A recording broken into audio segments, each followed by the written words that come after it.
In this video, I'd like to go through the introductory information for the endocrine system. This information just sets the stage for the rest of the unit, like what is the endocrine system, what is a hormone, what are the chemical structures of hormones, how do they have their effect at the cellular level, how are they regulated, that kind of thing. So in this unit, we're covering the endocrine system, as you know. And endocrine system is one of the body's two major control systems. So we left off in AP1 talking about the nervous system, and now we're back talking about control, this time using hormones. And so hormones come from endocrine glands. Endocrine glands, the collection of them, make up the endocrine system. And endocrine glands are different from exocrine glands, and I just wanted to highlight that real quick. So we talked about exocrine glands back in AP1, and remember, an exocrine gland would be a gland whose the cells are actually producing a product, and that product accumulates somewhere. Even something like breast milk that we just talked about, that's exocrine secretion. And then that secretion, like sweat or oil or digestive enzymes, is conveyed through a duct onto a surface, whether that surface is outside of the body, like sweat or milk, or inside of the body, like digestive enzymes.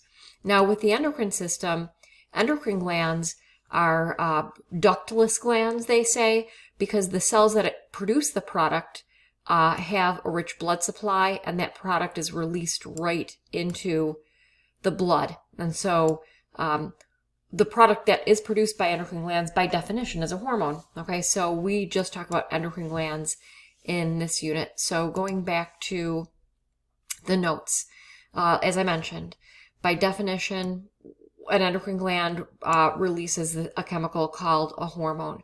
That hormone technically just goes to the area outside of the cell, which is the extracellular fluid, and then it gets picked up by the blood. That's typically what happens. But there are two diffusive type mechanisms that I wanted to show you, autocrine and paracrine. And so an autocrine mechanism, I'm going to switch to a picture here. Autocrine mechanism is when the hormone is produced by the cell, and that hormone has the effect on the cell in which it was produced. Okay, that's autocrine. Paracrine is another diffusive type mechanism where the cell produces a hormone, and that hormone is just targeting the neighboring cells. One paracrine type of mechanism that we saw in the last unit was when the fetus released oxytocin, how that had just like a neighboring effect on the mother's uterus, and it could result in a random contraction or false labor. And so it is possible for hormones to work in this way, but typically, what we're looking at in this unit is the hormone is released by the gland, it enters into the blood, it travels a distance to a cell that has receptors for that hormone, and that cell would be what we call the target tissue, or the target cell. So hormones circulate in the blood. Sometimes they're bound to a carrier, sometimes not. It depends on their solubility in the blood, and so we'll talk about that as we talk about specific examples. They usually circulate for a short time. They go all through the body, right? Because they're in the blood. We couldn't prevent them from going any place that the blood goes, but they only have an effect where there are receptors, and as we said, that's what you're going to call the target. So as far as chemical structures of hormones, I would say that there's two basic categories of chemical structures: protein-based and lipid-based. So protein-based, we learned about proteins in AP1. We know that proteins are made out of amino acids. And so what I did here is I constructed a list of different types of protein hormones, going from the most simple structure to the most complex structure. And so an amine is just a hormone that's a variant of a single amino acid, compared to a peptide would be like a small protein, just a few amino acids big, compared to a protein might have hundreds of amino acids, and then a glycoprotein would have a sugar group attached on top of that. I'm going to switch to a picture just to show you what I'm talking about there. So again, an amine is just a variation on a single amino acid. We'll talk about lots of different types of amines. Here they're looking at catecholamines, norepinephrine, epinephrine, but other examples include thyroid hormones, T3 and T4 are based on the amino acid tyrosine, and you might have heard of melatonin, based on the amino acid tryptophan. So a protein hormone, that's the simplest type that you can get, where it's just a variant of the single amino acid. Now, we've talked about oxytocin. Think about the powerful effect that oxytocin has in the body, and it's only 9 amino acids big. So oxytocin, there's another peptide hormone called antidiuretic hormone that we'll talk about. But peptides are just, small proteins compared to, say, something like here they're showing us growth hormone or insulin. Both are hundreds of amino acids long. And they don't have the picture of the glycoprotein, but if you attach a carbohydrate group, we would call that a glycoprotein. Some examples of glycoproteins that we've talked about so far are LH and FSH. Now, that's one category, proteins. The other category is lipid-based, and the big type of lipid-based hormone is a steroid hormone. And so they're giving us some examples here. We've talked about these, testosterone and progesterone. And the other type of lipid-based hormone is something called an eicosanoid. So let me show you some pictures of both of those. And before I do that, I'm just going to mention steroid hormones are a big category. We're going to talk more about steroid hormones as we go through this unit. Eicosanoids, I guess a smaller category. This is the only time I'll talk about eicosanoids, and eicosanoids are examples of hormones that always have this just type of diffusive effect that we talked about. So taking a look at some pictures, all steroid hormones are based on the structure of cholesterol. So in this picture, you can see the structure of cholesterol. It's a ring structure, a carbon ring structure, and how that molecule cholesterol can be converted to progesterone, cortisol, testosterone, the other steroid hormones. And this picture is just showing you those structures closer. You don't need to know any of the structures. Really, all I want you to notice here is how that ring structure is based on cholesterol, that these are all variants of the cholesterol molecule. Now, contrast that to this category called eicosanoid. So an eicosanoid is brought about by metabolizing a fatty acid that came off of the plasma membrane. And that fatty acid is arachidonic acid. So arachidonic acid is commonly cleaved off of the membrane. And so that's what they're showing you here with the scissors. And the way that these get cleaved many times is by oxygen-free radicals. So oxygen-free radicals are waste products that we produce, and all they are unstable molecules because they have an unpaired oxygen in their outer shell. And when you have an unpaired oxygen in the outer shell, it just makes it very reactive. So I'm not going to ask about, the structure of oxygen-free radicals or anything like that. I'm just trying to explain that, basically, these are very reactive structures. They're naturally produced by our body, and they can cleave arachidonic acid off of our plasma membrane, which damages the plasma membrane.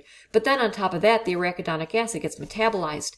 That's what they're showing us here. And when arachidonic acid is metabolized, it results in prostaglandins, prostacyclin, and all kinds of chemical messengers that increase pain and inflammation. And so, there's a lot of research on how to block the metabolisms of arachidonic acid, and aspirin and ibuprofen are two examples of drugs that block the metabolism of arachidonic acid, preventing the structure of eicosanoids.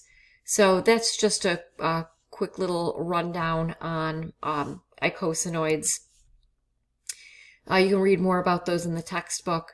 So once the hormone is released, whatever its chemical nature is, the way that it's going to have an effect at the target tissue, it depends on the chemical nature of the hormone. Okay, and so there are two primary mechanisms, and they depend, like I said, primarily on the chemical nature of the hormone. And going back to this, see if this makes any sense. When we think of like the water solubility of of protein and lipid, hopefully you're thinking that lipids are not water soluble, right? They're hydrophobic. So fats don't want to interact with water. And keep in mind, our extracellular fluid and blood and all body fluids are predominantly water, that the plasma membrane is a phospholipid bilayer, right? So that's lipid, and that's why it's such an effective barrier between the extracellular fluid and the intracellular fluid, that watery-based fluid inside of the cell, the cytoplasm. And so if you have a lipid-based hormone, what's going to happen is that lipid-based hormone is going to be able to float right across the plasma membrane. The plasma membrane is not going to be a barrier. I hope that makes sense. And so the receptors for lipid-based hormones are inside of the cell. Compare that to a protein-based hormones. Proteins can be hydrophilic, hydrophobic in general, and we'll see, we'll see how this works as we talk about specific examples. But in general, I would consider these hydrophilic, that they will interact with water. That if I get the protein shake powder and I put it in water, I know it's going to dissolve. It's not going to separate like oil and water. And so if I had a protein-based hormone, I'm just going to call it like amino acid. So it's bigger, it's a bunch of them, it's a protein, it's soluble. So when it comes up to the phospholipid bilayer, that's a barrier to that hormone. And so for protein-based hormones, what we're going to see typically is the receptor is going to have to be located out on the cell surface. It's not going to be able to pass through the phospholipid bilayer. And so that basically is what these two mechanisms are about. So let me show you a little more about that. So I put two pictures in the notes that go through these two different mechanisms. This first one, the second messenger system, this is the way that usually a protein-based hormone will work. And what I did here, I'm going to increase the size of this. Oops. I'm going to try to. Okay, what I did here is I taped a comic on top of a picture. So let me try to show you. That's one thing. Okay, so there's the comic on top, and then here's a picture below that. So what they're showing us in this comic, we'll look at that first, is you can see here's the plasma membrane, here's the receptor, here's inside the cell, and you can see the person is sleeping inside the cell. Outside the cell, person is carrying a message, exclamation points, okay, and so that's the hormone coming in. Here we're seeing that the hormone binds to receptor, so you can see that's waking up something in the cell, and then they're showing that that first messenger, or the hormone, is asleep, and that the cell is now awake. And so this is the basic way a second messenger system works. The only thing I don't really like about this comic is that the hormone, which is the person, it never actually physically enters into the cell, just like this person never physically enters into the cell. What it does is it binds to the receptor, and then it changes activity within the cell. Okay, so it brings about a change without, it entering into the cell, without anything new being done. So in other words, it's going to turn something on that was previously turned off, or, activate an enzyme, or turn on a reaction, something like that. So in the picture, this is from a lower level book from ours. Here they're showing us a protein hormone binds to receptor that's located out on the cell surface. And you can see that that receptor is associated with an enzyme called adenylate cyclase. They give us a few different examples in the book. You don't need to know any of these specific mechanisms, any of the specific second messenger systems, but I'm just going to show you this one real quick anyway. So when a hormone binds, it activates this enzyme, and what happens is it breaks down ATP into cyclic AMP, and it would do that by chopping off two phosphates, leaving a single phosphate. That cyclic AMP can then be used to activate a protein kinase that was already in the cell. So in other words, again, it's not that the hormone came in, but you're activating that was something that was previously inactive. And then what it can do is it can activate a substrate, and sometimes what it can do is it can take one of these free phosphates and phosphorylate that substrate, making it active.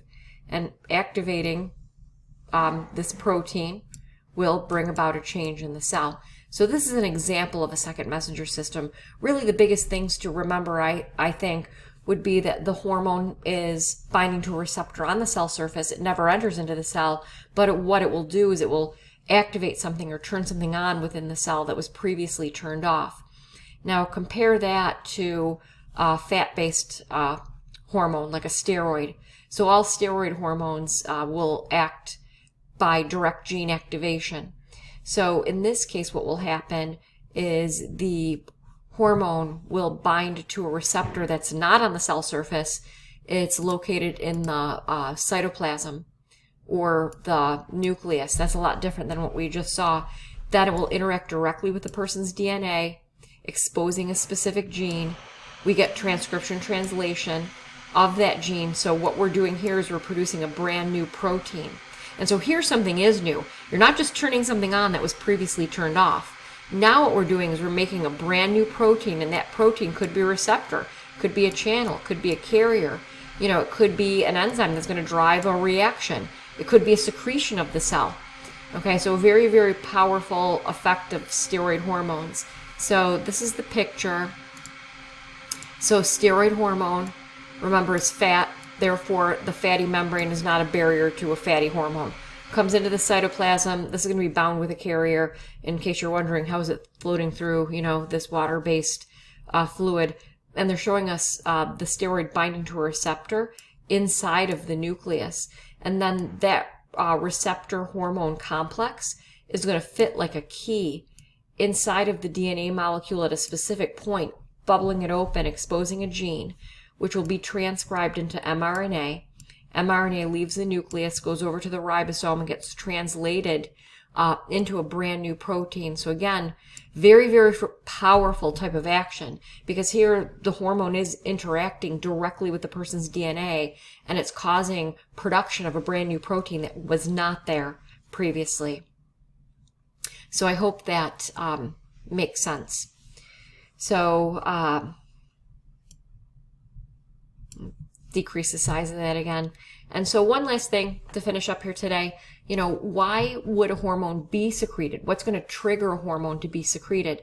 That's what I'm talking about here when I'm talking about the stimuli. So hormones are produced and released in response to 3 different general types of stimuli: humoral, hormonal, and neural. I'm going to show you pictures for all 3 of those examples. So for humoral, we talked about this in AP1. Humoral just means that we're monitoring a condition in the blood, and when that condition changes outside of its normal range, that will trigger a hormone to be released. And so in this picture, they're looking at parathyroid hormone. You might remember that from AP1, but no worries. If you don't, we're going to go over it again in AP2. So here they're showing us that the parathyroid glands and the thyroid are monitoring blood calcium level. And if our blood calcium level is low, parathyroids are going to detect that low blood calcium level. What are they going to do? They're going to release a hormone. Insulin works in this way too. So if our blood sugar level goes up, pancreas senses that, and what is it going to do? It's going to release a hormone. So that's humoral stimuli. Humoral would be there's something dissolved in the body humors, the blood, like an ion or a nutrient that's stimulating release of a hormone. Another way they could be regulated is through hormones, and we've seen examples of this. So as an example, remember how the anterior pituitary would release a hormone called GnRH, and GnRH would go to the anterior pituitary and cause anterior pituitary to secrete LH and FSH, and LH and FSH would stimulate the gonads. The same thing is true, say, if there's another hormone called adrenocorticotropic hormone, ACTH, that will stimulate the adrenal cortex. Or thyroid stimulating hormone comes from the anterior pituitary, stimulates the thyroid. Or even, as I'm saying, GnRH is an example of the hypothalamus stimulating another gland using a hormone. So that's hormonal regulation. Those 2 are really common. The most uncommon is this example, neural stimulation, where the nervous system actually innervates an endocrine gland and causes release of a hormone. So what they're showing us here is a really great example of that, of the sympathetic nervous system innervating the adrenal medulla, the inside of the adrenal gland, causing release of epinephrine, norepinephrine into the blood. So we'll talk about that specific example, but really all we're trying to look at here is why would hormones be released? Maybe they're monitoring a condition in the blood, maybe another hormone caused a hormone to be released, or maybe the nervous system stimulated release. So from here on out, what we do is we talk about specific endocrine glands. So all of my subsequent videos will be about each endocrine gland, how it's regulated, what it's secreting, and the effects. Thanks.